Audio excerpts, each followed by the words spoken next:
You're listening to Project Thought with Hannah Yeoh. In 2007, I was 28 years old, single. By that time, I had already ended the long distance relationship and I have registered myself to vote. I'm a member of the DAP and I was free and not committed to any relationship. So I had a lot of time in my hand. That year, I met my husband. We never dated, but in June, I received a proposal from him and I took some time to think about it 10 days. I said yes to him for a lot of different reasons. Both of us felt that this is the life partner that God has prepared for us. 2007 was a big year for me, having got engaged and working, preparing for our wedding. Now, at the age of 28, I didn't have a lot of savings. My husband was working in Shell IT at the time. My grandfather was dying, very ill, and at the same time, we had very little to prepare for our wedding. So it was a very busy personal season for me. Today I would like to present to you for the very first time Mr. and Mrs. Ram. We got married in January 2008.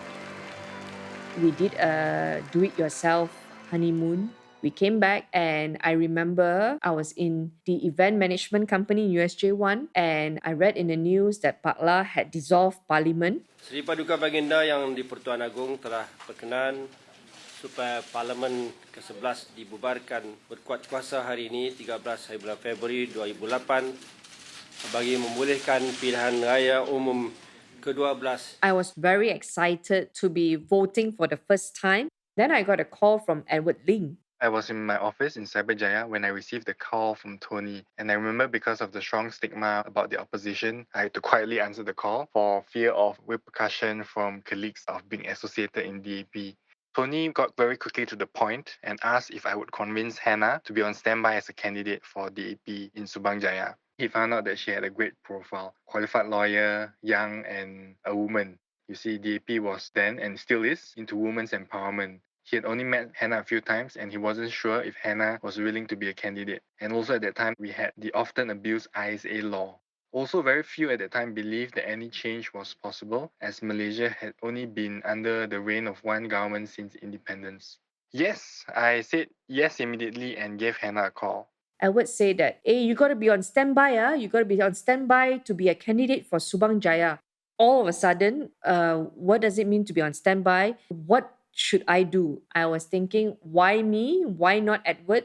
At that time, not many people wanted to run for opposition party like the DAP. So it's not like, here's a seat, who wants to run? You don't have the same problem like what you have today, where many people would make themselves available to be a candidate. Back then, opposition didn't have a high chance of winning, not in Subang Jaya. Subang Jaya had been won for many terms by MCA. Therefore, if you were to contest, very likely you would lose your deposit money because to become a candidate, you have to place a deposit. You have to get a certain percentage of votes for you to get your deposit back. So if you don't get the number of votes enough for your deposit will be forfeited, 8,000 ringgit. So not many people would want that on top of the money you have to spend campaigning and then you don't stand a chance to win. And in addition to that, if your parents, if your family members are in business, then you would be blacklisted. You would not be able to get many different contracts. You can't do business with government. You probably find it difficult to do business outside also if you are labeled or associated with the opposition.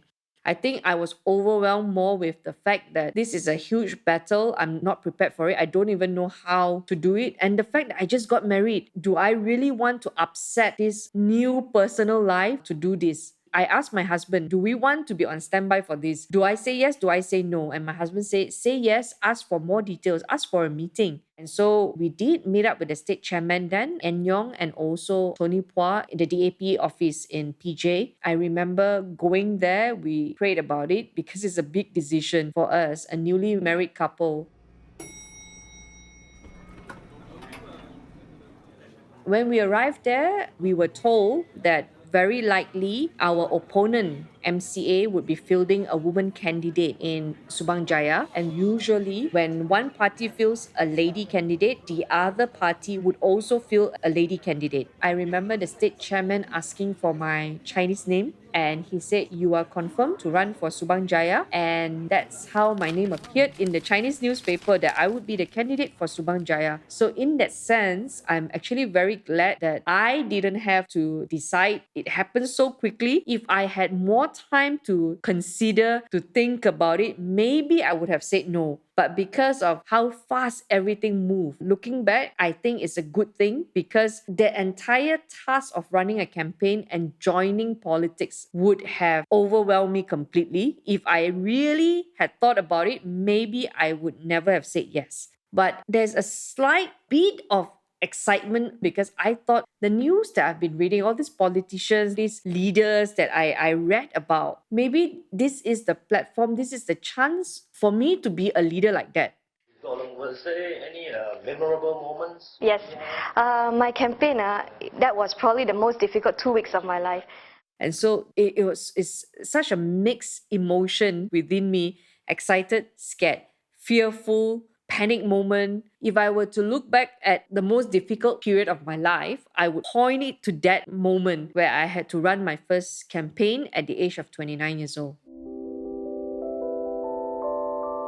In the next episode, Hannah recounts how just three young people with absolutely no political experience did their best to scrape together the humble beginnings of an election campaign.